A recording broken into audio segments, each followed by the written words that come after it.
It's Ash from SuperVideos back for another video for The Walking Dead Daryl Dixon, Book of Carol, which is obviously Season 2 of The Walking Dead Daryl Dixon spinoff. We're going to be talking about the possibility of seeing more variant fights in the second season, how different they might be than the first variant fight that we saw in Season 1, and what I think they need to do in order to really make these variant fights stand out and mean more. So stay tuned, we'll be right back to break this down.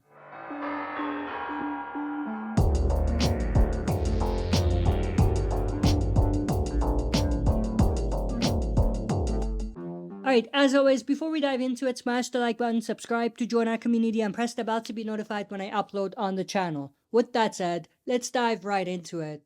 So of course, we did see really two variant fights in Season 1 of The Walking Dead Daryl Dixon spinoff. The first one was a quick one. It was in a flashback, and it didn't really involve Daryl having to necessarily kill any variant walkers, where obviously in the Season 1 finale, the variant fight involved Daryl actually having to have a one-on-one fight with some variants and ultimately kill the variants that he was fighting. Obviously, the second season is going to have some more variant fights, either with the runners or with the burners or other variants that they might introduce.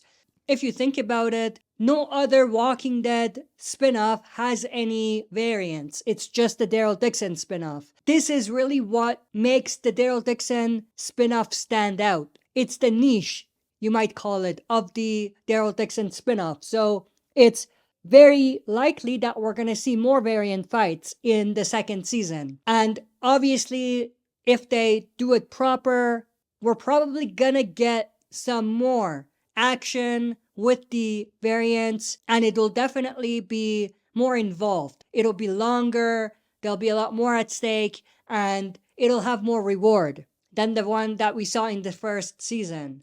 Now, let me break that down a bit more, and this gets into the conversation of what they need to do in order to make the variant fights in the second season stand out. One thing I do want to mention quickly before I jump into the details of some of the stuff I mentioned, the second season will also include Carol. So obviously, one of the things that will be different is it might not only be Daryl that deals with the variants.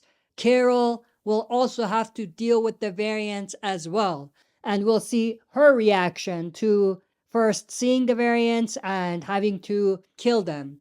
And possibly we'll see Carol and Daryl as a duo fighting the variants. So that would be some element of the variant fights that would make it different than the one we saw in the first season and makes it more intriguing. Now, let me dive a little deeper into some of the stuff I mentioned.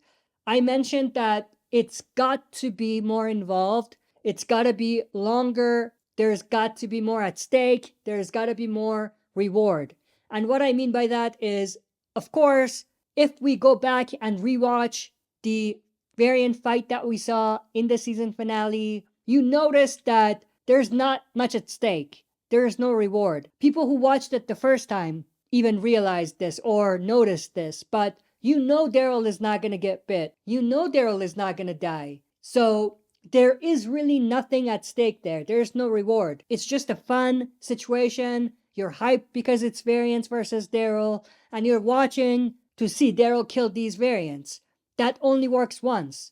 It's not going to work the same way the second, third, fourth time. The more times they do it the exact same way, the less likely it is that fans will enjoy it. What are some of the things they can do to make there be more at stake and for more reward to be there? One of the things they could do is have it so that Daryl doesn't always get out unfazed. Now, I'm not saying he has to get bit and die necessarily, but you can do something where there are situations where he gets really close. It's not like a fake out either, you know what I mean? And you can make it so that there are times where he does get injured. Not bit necessarily, but he gets a pretty bad cut or he gets a pretty nasty injury in some way that will take him some time to heal. For example, you might have him be in a variant fight, get injured, and have to deal with that injury for a little bit before he gets back to his 100% Daryl Dixon.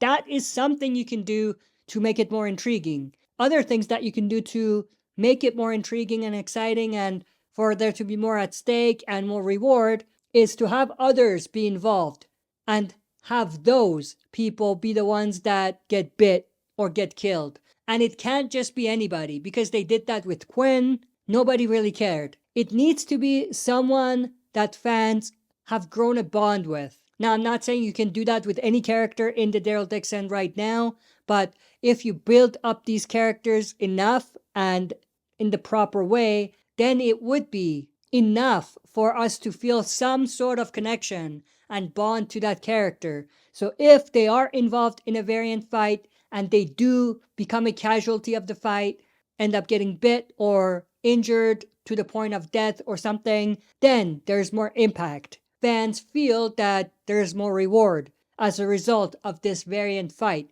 It's not just a variant fight to be a variant fight where Daryl just kills the walkers, you know what I mean? And also the other things you can do is add more pieces to the puzzle.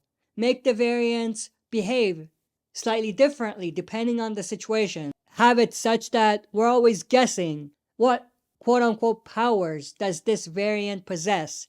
And you could make it so that Daryl has to keep guessing and have to kind of navigate his way through and keep on his toes to figure out what he needs to do to survive the next battle. But that's pretty much everything I wanted to go through in this video. I hope you enjoyed. If you did, smash the like button, subscribe to join our community, and press the bell to be notified when I upload on the channel. That's it for this video. See you next time for another super video.